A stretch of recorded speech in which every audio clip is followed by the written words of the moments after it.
አንድ ነገር ሎ ፋት በመባሉ ብቻ በቂ ፕሮቲን አለው ማለት ላይሆን ይችላል። እሷ ደግሞ ምግቧን አልቀየረችም፣ መድኃኒቷን ትወስዳለች። ስኳሯ 300 ነው፣ ልክ እንዳንቺ በፊት እንደነበር 300 ነው፣ 250 ነው። ሁልጊዜ እንደዚህ ነው የሚሆነው። ሩብ ኪሎግራም አሳ አንድ ምግብ ላይ በአንቺ የጤና ሁኔታ በቂ ነው። ምሳ አልበላውም። ያ ዘጋሻ፣ ያ ሁሉ በልተሽ እንዴት ትበያለሽ? አታስቢው እኮ ታመምሽ፣ ብዙ አመትሽ ነው። አትርሺ። እሺ መወፈር ከጀመርሽ ቆይተሻል። ከጀመርሽ ገና እኮ 2 ወርሽ ነው። ለ20 አመት አብሮሽ የኖረውን በሽታ በሁለት ወር ለመገላገል አትጠብቂ። እንትን ኃይል ጨምሬያለሁ። ቆዳሽ ተለውጧል። ቆዳ ከለርሽ በጣም ቀልቻለሁ። ተስተካክያለሁ። ገብቶሻል? እየዳሽ እንደሆነ ሰውነትሽ እኮ እየነገረሽ ነው። በርቺ። ፍርፍሩ ላይ ቅቤ አብዝቼ፣ ወጡ ላይ ዘይት ቅቤ አብዝቼ አበላሁት፣ አጎረስኩትና ባለቤቴን አወፈርኩት እያለች ነው። ልክ ነው። ከነጋ ጀምሮ የበላኸው 2 እንቁላል ብቻ ነው። ተፈጥሮን እያደነቁ በሰላም መኖር ይፈልጋሉ? መልሶ አዎ ከሆነ በመገናኛ ጫካ ፕሮጀክት የሚገኘውን የቴምር ሪል ስቴት ዘመናዊ መኖሪያ ቤቶችን ይመልከቱ። በአረንጓዴ አካባቢ ንጹህ አየርና ምቹ የከተማ ኑሮ እርስዎን ይጠብቅዎታል። ያውም ከ35 በመቶ ልዩ ቅናሽ ጋር ስቱዲዮ እስከ ባለ 3 መኝታ ድረስ የቤት አማራጮች አሉን። በአንዴ ለምትከፍሉ ስቱዲዮ 2.7 ሚሊዮን ብር፣ ባለ 1 መኝታ 4.8 ሚሊዮን ብር፣ ባለ 2 መኝታ 7.3 ሚሊዮን ብር፣ ባለ 3 መኝታ 9.7 ሚሊዮን ብር። በአንዴ መክፈል ለማትችሉ 2 የክፍያ አማራጮችን ይዘን ቀርበናል።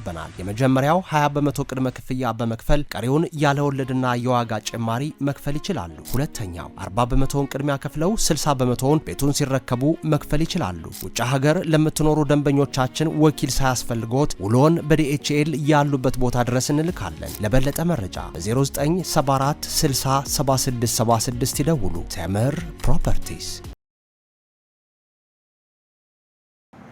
ሜታቦሊክ ሪኮምፕ 95 ተጀምሯል። እንደው ጀነራል ነገር ነው ያወራነው፣ ስለ አመጋገብ፣ ስለ ኢቭን እንጀራ፣ ገብስ፣ ዳቦ የትኛው ይሻላል የሚለውንም ነገር እንደው ሰዎች ቤዚክ ኮንሰፕት እንዲያገኙ ለማንሳት ሞክረናል። እንግዲህ ሁለቱም ካርቦሃይድሬቶች ናቸው፣ ሁለቱም ሆል ግሬን ናቸው። በይዘት ደረጃም ተቀራራቢ ናቸው። በአንዱ ቢበልጥም አንደኛው ያንሳል። ከዛ ውጭ ግን ሁለቱም እንደ ካርቦሃይድሬት ቆንጆ ናቸው፣ ግን ዋና የምግባችን መሰረት መሆን አይችሉም። እንደ ተጨማሪ ሰውነታችን የሚያስፈልገው ኒውትሪንት ከሌሎች ምግቦች በበቂ ሁኔታ ካገኘን በኋላ እንደ ተጨማሪ ፕላስ መሆን ይችላሉ በመጠኑ የሚለውን ነገር ነው ዲስከስ ያደረግ ነው። የዛሬ ሴሽናችን ላይ ስለ ወተት ነው። እንግዲህ እንዴት ሰዎች ወተት እየጠጡ ክብደት መቀነስ ይችላሉ የሚለውን ነው ዲስከስ ያደረግነው እና ኮመንት ላይ ጻፉልኝ። ወተት ክብደት ለመቀነስ ያግዛል አያግዝም? ኦኬ፣ ወተት ክብደት ለመቀነስ ያግዛል አያግዝም? ክብደት ለመቀነስ ያግዛል የምትሉ ሰዎች 1 ቁጥር ጻፉልኝ። ወተት ያወፍራል ክብደት ለመቀነስ አይሆንም የምትሉ ደግሞ 2 ቁጥር ጻፉልኝ። ቢኮዝ አሁን ወደ መሬት መውረድ አለብን። ለሌላ ጊዜም ላይቭ ሴሽኑ ከማለቁ በፊት በሚቀጥለው በዚህ ጉዳይ ላይ ይሰራልን የሚል ነገር ኮመንት ላይ ጻፉልኝና እንደሱ ነገር እናርጋውን። ቤዚክ ነገሩን አውርተናል። ሜታቦሊክ ሪኮምፖዚሽን ዋና መሰረቱን አውርተናል። እንዴት እንደምንወፍር አውርተናል። ለምን እንደወፈርን አውርተናል። በደንብ ግንዛቤው አግኝታችኋል ብዬ አስባለሁ። የቀድሞ ቪዲዮዎቻችን ላይ በደንብ አሉ። የቲክቶክ ቪዲዮዎች ላይ፣ የዩቲዩብ ቪዲዮዎች ላይ በደንብ አለ። ሶ መፍትሄውንም ጭምር በደንብ አውርተናል። እንዴት አድርገን ኮንፈረንስ ጤናማ በሆነ መንገድ እንዴት አድርገን ስኳራችንን ኢምፕሩቭ እናደርጋለን፣ ከፍ ሲልም እንዴት ስኳራችንን አንደር ሪሚሽን ወይም ደግሞ እንቀለብሳለን። ይሄን ሁሉ በደንብ አውርተናል። አሁን እያንዳንዱ ምግቦቻችንን ደግሞ ዲስከስ እናደርጋለን። ወተት ያፋፋል የሚሉ ሰዎች 1 ቁጥር ነው የጻፉት። ወተት ክብደት ለመቀነስ ያግዛል የሚሉ ደግሞ 2 ነው የሚጽፉት። ኮመንት ላይ ጻፉልኝ። በኋላ ላይ በደንብ ዲስከስ እናደርጋለን። የስ ማርክ አያግዝም፣ ያው በተላለው ቅቤ ያለው ነው ያልከው። አመሰግናለሁ። አንዳንድ ቁጥር የጻፋችሁት ቆንጆ ነው ብላችሁ የጻፋችሁት ግልጽ አይደለም። አንዳንድ ቁጥር የጻፋችሁት አልገባኝም። ዩቲዩብ ላይ ላይቭ ላይ ያላችሁ 45 ሰዎች ላይክ አድርጉ። 6 ሰው ብቻ ነው ላይክ ያደረገው። ስትገቡ ላይክ የማድረግ ልምድ ይኑራችሁ። ያው ገብታችሁ ላይክ ያላደረጋችሁ ሰዎች የላይክ ምልክቷን ተጫኑ። እጅግ በጣም ይጠቅመናል።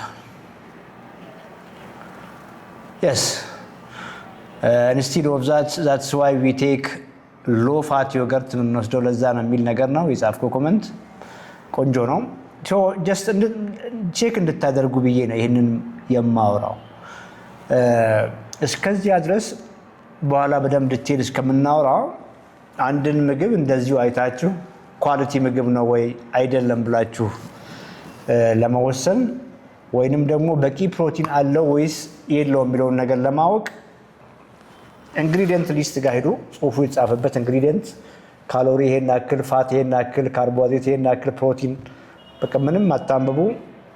ታች ሂዱ፣ ፕሮቲን የሚለው ጋር ሂዱ። ፕሮቲኑን በ10 አባዙት። ካሎሪ ጋር ሂዱ። ከካሎሪ ጋር እኩል መሆን አለበት ወይንም ደግሞ መብለጥ አለበት ብዜቱ። ምን ማለት ነው? የካሎሪ ከፕሮቲን ጋር ያለው ሬሾ 10:1 በላይ መሆን የለበትም ማለት ነው። አንድ ምግብ ቤስት የፕሮቲን ሶርስ የሚባለው 1 ግራም ፕሮቲን የሚሰጠን ከሆነ ካሎሪው ለ1 ግራም ፕሮቲን ከ10 በላይ መሆን የለበትም ማለት ነው። አንድ ምግብ ለሚሰጠን ፕሮቲን የሚሰጠን ካሎሪ ከ10 በላይ ከሆነ ያ ምግብ ኳሊቲ ፕሮቲን የለውም፣ ወይም ደግሞ የፕሮቲን ኢፊሽንሲው አነስተኛ ነው፣ ወይንም ያ ምግብ ክብደታችንን እንድንጠብቅ ሳይሆን ክብደታችንን እንድንቀንስ ሳይሆን ሞር እንዲሁም ያፋፋናል፣ ያወፍረናል ማለት ነው። እና ጎግል እያደርጋችሁ ቼክ አድርጉ። ኦኬ ወተት 100 ml ወተት ስንት ግራም ፕሮቲን አለው? ስንት ካሎሪ አለው? የፕሮቲን ካሎሪ ሬሾ ቆንጆ ነው ወይ የሚለውን ነገር ፕሮቲኑን በ10 እያባዛችሁ ወተታውን ባልኳችሁ መንገድ ያለበትን ሌቭል በዛው ታያላችሁ ማለት ነው። እግረ መንገድ ፕሌን ዮገርት ኖርማል ዮገርት የሚሸጠው ማለት ነው። እሱስ የቱ ጋር ነው የሚመደበው? ግሪክ ዮገርት ምኑ ጋር ነው የሚመደበው? ኮቴጅ ቺዝ አይባችን ምኑ ጋር ነው የሚመደበው? ሆይ ፕሮቲን ምኑ ጋር ነው የሚመደበው? ኦኬ ከዚያ ውጭ ደግሞ ሎፋት ፕሌን ዮገርት ምኑ ጋር ነው የሚመደበው እያላችሁ ኮምፔር እያደረጋችሁ ሂዱ። ይሄ በጣም ፍሪደም ይሰጣችኋል። የትኛውም ሱፐርማርኬት ገብታችሁ በደፈናው ገዝታችሁ አትጡም ማለት ነው። ወተቶችን፣ እርጎዎችን ቼክ ታደርጋላችሁ። እንደዚሁ አይታችሁ ይሄን ልግዛ ወይስ አልግዛ የሚለው ነገር ወዲያ ወስናችሁ ትወጣላችሁ። አንድ ነገር ሎ ፋት በመባሉ ብቻ በቂ ፕሮቲን አለው ማለት ላይሆን ይችላል። ኦኬ ሎ ፋት ፕሌን ዮገርት የሚለውንም ቼክ አድርጉ። ግሪክ ዮገርት ቼክ አድርጉ። ወይ ፕሮቲን ቼክ አድርጉ። ኮቴጅ ቺዞችን ቼክ አድርጉ። ሆል ሚልክ ብላችሁ ቼክ አድርጉ። ኮመንት ላይ ጻፉ። እስከዚያ ይህንን በደንብ ኤክሰርሳይዝ እንድታደርጉ ነው። ሲምፕል ፎርሙላው ፕሮቲኑን በ10 ስታባዙ ያገኛችሁት ውጤት ከካሎሪ ጋር እኩል መሆን አለበት ወይንም መብለጥ መቻል አለበት። ያ ካልሆነ ያ ምግብ ቆንጆ የፕሮቲን ሶርስ አይደለም ማለት ነው። ይሄ ኮር ኮንሰፕት ነው። ፕሮግራሙን ትከታተያለሽ በደንብ? አዎ እከታተላለሁ። ጎበዝ። ራስሽን አስታውቂ። ትዕግስት እባላለሁ። የምኖረው አዲስ አበባ ነው። እድሜ 45፣ ቁመት 1.50 ሜትር፣ ክብደት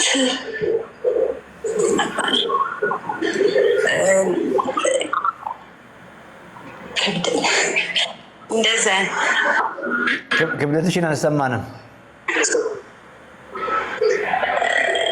ክብደት 160 ፓውንድ ነው። 160 አይደለም። ክብደቴ 77። ሌላ ነገር አለ? ስኳር፣ ግፊት? ስኳር አለብኝ። መድኃኒት እየወሰድሽ ነው? አዎ ወስዳለሁ። ጎበዝ። ስንት ጊዜ ሆነሽ ከመድኃኒት ጋር? 4 ዓመት ሆነኝ። 4 ዓመት ሆነሽ። ስኳርሽ ቆንጆ ነው? አሁን አንተን ከተከታተልኩኝ 154 እስከ 100 ታችም ይወርዳል። እስከ 154 ከፍተኛው 154 ይደርሳል። ዝቅተኛው እስከ 180 90 ይገባል። በፊት 330 350 ይገባል። የሚዋጥ መድኃኒት ነው የምትወስጂው? ሜትፎርሚን ወስዳለሁ። የ3 ወር ስኳርሽ ስንት ይሆናል? በፊት 10 ላይ ነበር። አሁንስ ቀንሷል? ቼክ አድርገሻል? አሁን ቼክ አላረኩም። አሁን አንተን መከታተል ከጀመርኩ 2 ወር ሆነኝ። ጎበዝ። 2 ወር ሳይሆን 1 ወር ከ15 ቀን። ጤናሽስ ላይ ለውጥ አለሽ? የሚሰማሽ ስሜት ጤንነት ይሰማሻል ምግብሽን ከቀየርሽ በኋላ? አዎ ጤንነት ይሰማኛል። አሁን ተስተካክያለሁ። ዋው ጎበዝ። በደንብ አውራሻለሁ። ጥያቄ ጠይቅሽ። እሺ። መንታ እህት አለችሽ እንበል። እሺ። በአንድ ቀን ነው ስኳር እንዳለባችሁ ያወቃችሁት? እሺ። ሁለታችሁም መድኃኒት እኩል ጀመራችሁ? እሺ። አንቺ ወዲያው ስፖርት ጀመርሽ፣ ምግብሽን ቀየርሽና መድኃኒት እየወሰድሽ ስኳርሽ በቃ 90 ምናምን ነው ብዙ ጊዜ። እሷ ደግሞ ምግቧን አልቀየረችም፣ መድኃኒቷን ትወስዳለች። ስኳሯ 300 ነው። ልክ እንዳንቺ በፊት እንደነበር 300 ነው፣ 250 ነው። ሁልጊዜ እንደዚህ ነው የሚሆነው። ከ10 ዓመት በኋላ እንደው የማን አይን የሚጎዳ ይመስልሻል? ከ10 ዓመት ከ15 ዓመት ከ20 ዓመት በኋላ የማን ኩላሊት የሚጎዳ ይመስልሻል? የሷ።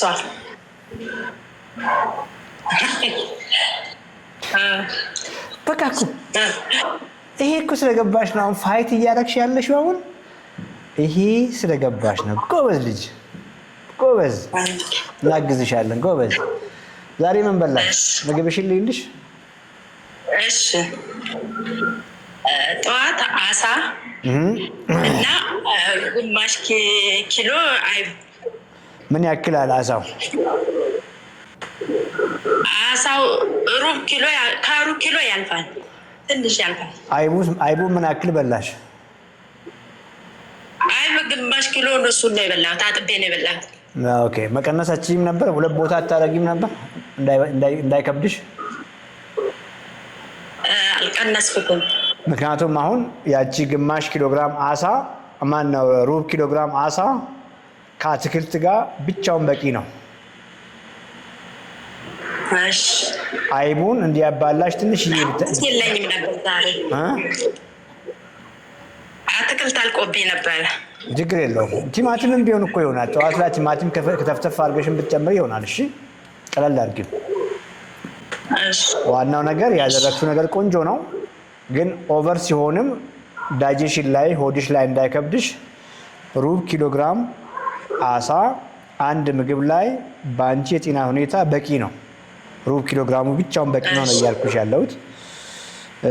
ከአስፈላጊ ከሆነ ከሱ ጎን ከአትክልት ጋር ሳይድ ዲሽ አድርገሽ ብትመገቢ ጠግበሽ ብትመገቢ ቆንጆ ነው። ምሳስ በላሽ? ከዛ በኋላ ምሳ አልበላሁም። ያ ዘጋሻ። ያ ሁሉ በልተሽ እንዴት ትበያለሽ? አታስቢው እኮ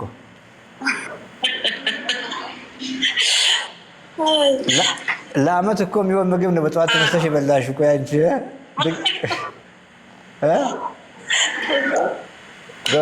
ግራም ምናምን የሚባለውን ስለማላውቅ ዝም ብዬ በግምት ነበር። ታውቂያለሽ፣ ጎበዝ ነሽ እኮ። አሁን ሩብ ኪሎ ግራም በላሽ እኮ ቆንጆ ነው። ገብቶሻል? አሁን አያያዝሽ ቆንጆ ነው፣ ግን በአንድ ጊዜ እንደዛ ክምር አድርገሽ ሳይሆን መብላት ያለብሽ ከፋፊ፣ ቁርስ ላይ፣ ምሳ ላይ፣ እራት ላይ እያደረግሽ በቀን 2 3 ጠግበሽ ተመገቢ። ወክስ ታደርጊያለሽ? አዎ አደርጋለሁ። ምን ያክል ታደርጊያለሽ? እስከ 20 ሺህ ነው ምናምን አደርጋለሁ። በጣም ሩቅ መንገድ እሄዳለሁ በእግሬ። ይበዛል፣ እንደዛ ይበዛል። እሺ፣ እስከ 10 ሺህ ይበቃል። ከ8 ሺህ እስከ 10 ሺህ ይበቃል። ባይሆን አንዳንድ ቀን ደግሞ ፍጥን ያለ ወክ አድርጊ፣ ፍጥነት ያለው ወክ አድርጊ። ከሁሉም ደግሞ የሚያግዝሽ ከምግቡ ጋር ክብደት አንሺ፣ ጡንቻ ለመገንባት ሞክሪ። በቃ እሱን ካደረግሽ አሁን ከነገ ጀምሮ በደንብ ስሚኝ፣ ከነገ ጀምሮ የጡንቻ ስፖርቶችን በደንብ የምትሰሪ ከሆነ እሱ በየቀኑ አይሰራም፣ በሳምንት 2 ቀን ከሰራሽ ይበቃል። ወክ ከ8000 እስከ 10000 የምታደርጊ ከሆነ ፍራፍሬ መጨመር ትችያለሽ።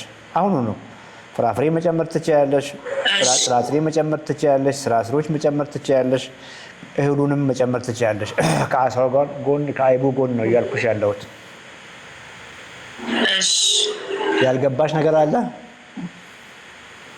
ገብቶኛል፣ ግን ብዙ ሊጠፋልኝ አልቻለም። በወገቤ ልኬ 95 ገብቻለሁ። ወይ ችግር የለውም። አሁን ገና እኮ ከታመምሽ ብዙ አመትሽ ነው። አትርሺ። እሺ መወፈር ከጀመርሽ ቆይተሻል። ከጀመርሽ ገና እኮ 2 ወርሽ ነው። አየሽ ኦልሞስት በ25 ዓመት እድሜሽ የወጣው ቦርጭ ኦልሞስት 45 ዓመትሽ ነው።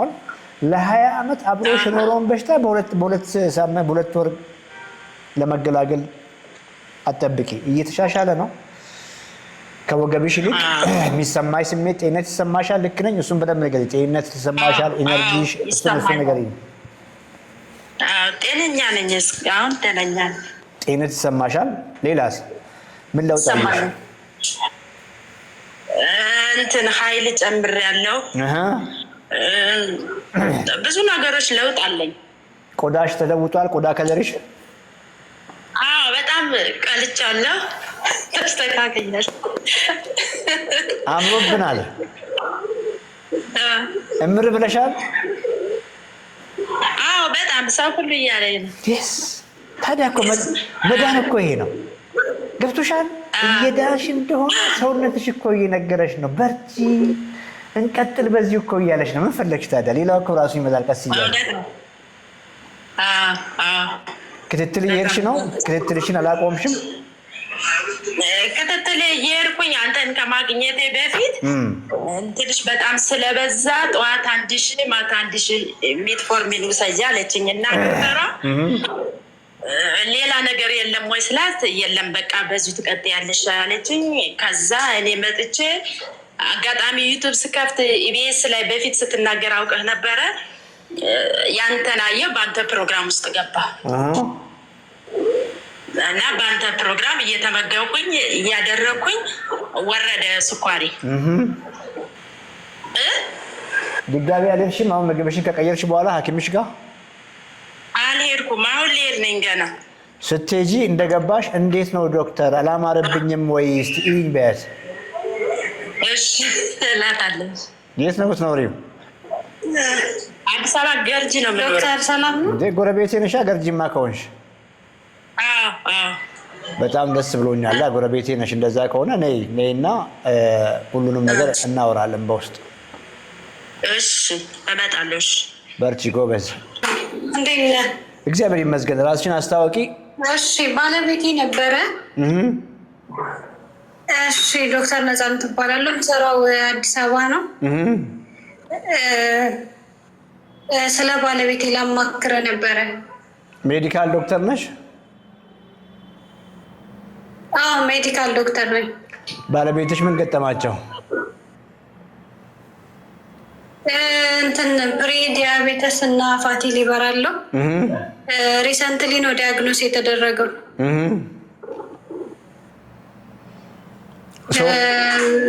እና ኮሊሊቲያሲስም ነበረው እና ኮሊሲስቴክቶሚ ያሰርተናል ከ1 ሳምንት በፊት።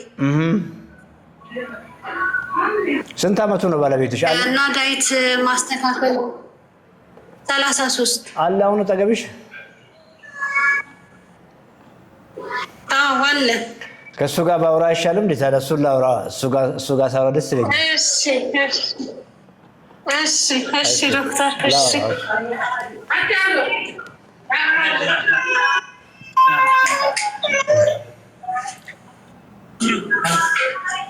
ላይቭ ነው። እንዴት ነህ? ደህና ነህ ወይ? ሰላም ነው፣ እግዚአብሔር ይመስገን። ሁሉ ሰላም። ታዲያስ እንዴት ነህ? ሰላም ነው ዶክተር፣ እንዴት ነህ? ባለቤትህ እየነገረችኝ ነበርና ፍርፍሩ ላይ ቅቤ አብዝቼ ወጡ ላይ ዘይት ቅቤ አብዝቼ አበላሁት አጎረስኩትና ባለቤቴን አወፈርኩት እያለች ነው። ልክ ነው? እውነት ነው። ካለ ቅቤ ያልመገብ ነበር። በቃ ይኸው ተንከባክባ መጨረሻውም እንደዚያ ሆነ። አሁን ደግሞ እንዴት እናድርግ እያለች ነው። እንታወቅ፣ ራስን አስታውቅና እንቀጥል። እሺ፣ በላይ ይባላለሁ። ያው በሙያዬ መሀንዲስ ነኝ። ያው አሁንም ስራ ላይ ያለሁት እና አካዳሚም በቅርቡም አሞኝ ነበርና የሐሞት ጠጠርም አሰርቻለሁ። ሰርጀሪ ፋት ሊቨርም ተገኝቶብኛል። ያው ትንሽ ይታያልና ሞዴሬት የሆነ እሱንም ያው አሁን ግን በቤት ውስጥ ያለውን ነገር አትክልትም ያለውን ነገር ተመገብኩ ነው። ፕሪዲያቤትም አለ። ሄሞግሎቢን ኤዋንሲም ደግሞ 6 ነው። እሱን ነገር ሙሉ ቼክ አድርጌያለሁ። ያው ቁመትህ ስንት ነው? ሜትር ከ76 አካባቢ። ኪሎ ስንት ገባ? ኪሎ አሁን ቀነስኩኝ። ስንት ነበረ? ከዳይት በኋላ 83 አካባቢ ነበረ። አሁን 79 ሆኗል። 79 ምንድን ነው የቀየርከው? ዳይት ምን ይመስላል? አሁን እየተመገብክ ያለው ልይልህ። እንዴት ነው የምትመገበው? የምመገበው አትክልት፣ እንቁላል፣ ድፍን ምስር ምናምን ነው አልፎ አልፎ የምመገበው እና እነዚህ እንትን ምግቦችን ያቆሚያለሁ። ዛሬ ምን በላ? ምግብህን ታስታውሳለህ? ጠዋት ምን በላ? ኦኬ፣ ጠዋት እየተቀቀለ እንቁላልና በጎመን ነው የበላሁት።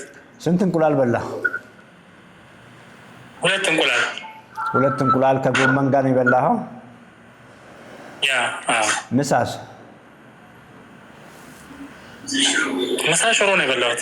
በምን በላ? በእንጀራ። ኦኬ። ከነጋ ጀምሮ የበላኸው 2 እንቁላል ብቻ ነው? ባለቤትህ እንዴት ነው አመጋገባው? እሷም እንዳንተው ነበር? አልፋፋችም? አብራችሁ ነው? ያው ባልና ሚስት አብሮ ነው የሚፋፋው። እኛ ቤትም እንደዛ ነን።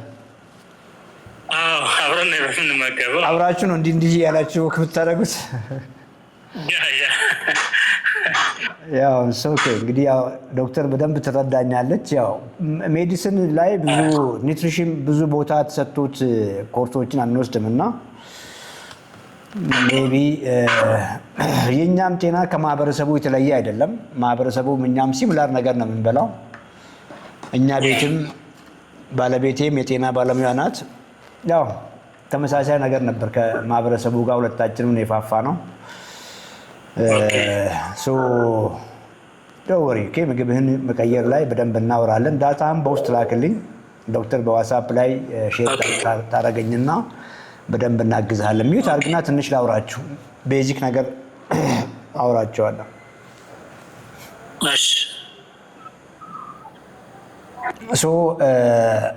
አሁን የያዝከው መንገድ ምግብ መፍራት ነው የያዝከው፣ ምግብ መቀነስ ነው የያዝከው። በዚያ መልኩ ነው የቀነስከው። በዚያ መልኩ ሲቀነስ ደግሞ ሰውነት ይጎዳል።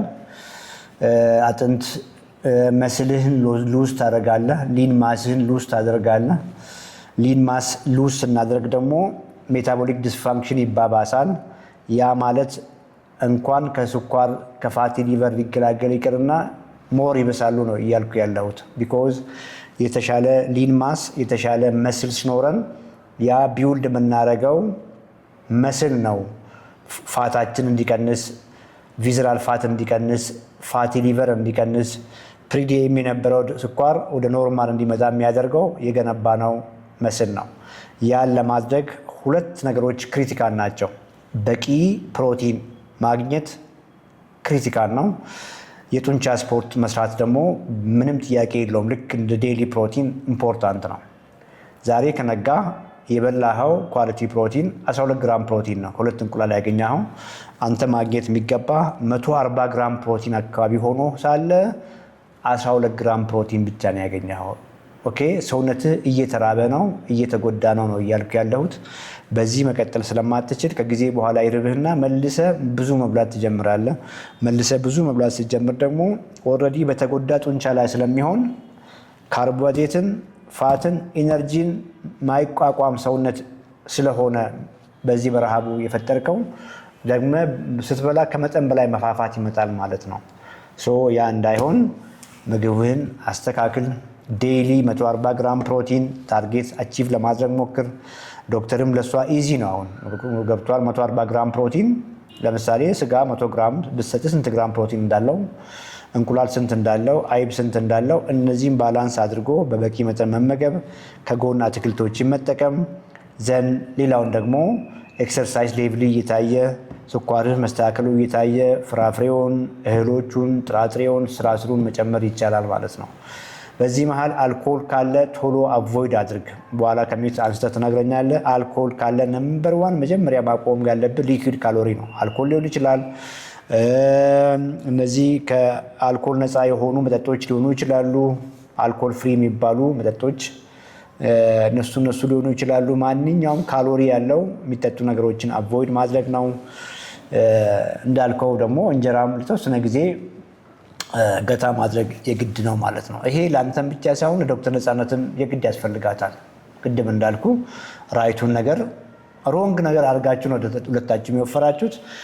ራይት ነገር ስታደርጉ አንተን ኮምፕሊትሊ አሁን ካልኩ ከፋቲ ሊቨር ውስጥ በአጭር ጊዜ ውስጥ ይገላግላል። ፕሪዲኤምህ ኢምፕሩቭ ያደርጋል። ቪዝራል ፋትህ ወይ ቦርጭህ ይሻሻላል። የተሻለ ሰውነት ገንብተህ መልሰህ ልጅነትን ታመጣለህ ማለት ነው። ዶክተር ነፃነትን ደግሞ ሴም ቲንግ ቦርጯ እየቀነሰ ሁሉ ነገሯ የተሻሻለ ቀሪ ዘመናችሁን መኖር ትጀምራላችሁ። ይሄን የምታደርጉትን ነገር ልጆቻችሁንም አስተምሩ። ልጆቻችሁ ዳቦ ይበላሉ፣ እንጀራ ይበላሉ፣ ሌላም ልጅ የሚያደርገውን ያደርጋሉ። ግን ሞር ፕሮቲን ላይ ፎከስ እንዲያደርጉ ለማድረግ ሞክሩ። ከሚት ላይ አንሳ። እሺ እንደው ምን ይመስልሻል የምናወራው ነገር ዳክ? እንደው ፕሮግራማችንን እንደው እየሰማሽ ከሆነ አይ በጣም አሪፍ ፕሮግራም ነው። yes ያው ብዙ ዴም አጀስት የሚደረገው በአመጋገብ ስለሆነ መድኃኒት ከጀመሩ በኋላም በፊትም በጣም አሪፍ ፕሮግራም ነው። yes በርቱ። ላይፍ ስታይል በጣም ሂውጅ ነው እንደምታውቂው። እንግዲህ በተለይ አሁን በቤትሽ ላይ በባለቤትሽ ላይ ዳይሬክት መጥቷል። እንግዲህ አስቢ እንግዲህ እንደ ጤና ባለሙያውም መጀመሪያ ራሳችን ሴቭ ማድረግ ፋሚሊያችንን ሴቭ ማድረግ ሆኖ ሳለ ለራሳችን ለፔሸንቶቻችን ቅድሚያ ሰጥተን ስንሯሯጥ የኛም ጤና እያመለጠን ነው። እንግዲህ በፕራክቲስሽም ሐኪሞች ጋር እንግዲህ ኮሚኒኬት ስታደርጊ ታያለሽ። ብዙዎች ሐኪሞች እንደኛው ናቸው። እነሱ ያው ቦርጭ እንግዲህ በተለይ እድሜ የጨመረ ሲመጣ ሁላችንም ጋር ያለ አይ ስለ ዳይት እንመክራለን እንጂ እኛ ፕራክቲስ ስለማናደርገው yes ያው ፋሚሊ ላይ የሚመጣል ያ እና ማስተካከል ነው። እሺ ቴንክ ዩ ዶክተር። yes thank you ዶክተር ነፃነት። እሺ መልካም ምሽት። ቻው። እሺ ተፈጥሮን እያደነቁ በሰላም መኖር ይፈልጋሉ? መልሶ አዎ ከሆነ በመገናኛ ጫካ ፕሮጀክት የሚገኘውን የቴምር ሪል ስቴት ዘመናዊ መኖሪያ ቤቶችን ይመልከቱ። በአረንጓዴ አካባቢ ንጹህ አየርና ምቹ የከተማ ኑሮ እርስዎን ይጠብቅዎታል። ያውም በ35 በመቶ ልዩ ቅናሽ ጋር ስቱዲዮ እስከ ባለ 3 መኝታ ድረስ የቤት አማራጮች አሉን። በአንዴ ለምትከፍሉ ስቱዲዮ 2.7 ሚሊዮን ብር፣ ባለ 1 መኝታ 4.8 ሚሊዮን ብር፣ ባለ 2 መኝታ 7.3 ሚሊዮን ብር፣ ባለ 3 መኝታ 9.7 ሚሊዮን ብር። በአንዴ መክፈል ለማትችሉ ሁለት የክፍያ አማራጮችን ይዘን ቀርበናል። የመጀመሪያው 20 በመቶ ቅድመ ክፍያ በመክፈል ቀሪውን ያለ ወለድና የዋጋ ጭማሪ መክፈል ይችላሉ። ሁለተኛው 40 በመቶውን ቅድሚያ ከፍለው 60 በመቶውን ቤቱን ሲረከቡ መክፈል ይችላሉ። ውጭ ሀገር ለምትኖሩ ደንበኞቻችን ወኪል ሳያስፈልጎት ውሎን በዲኤችኤል ያሉበት ቦታ ድረስ እንልካለን። ለበለጠ መረጃ በ0974 60 7676 ይደውሉ። ቴምር ፕሮፐርቲስ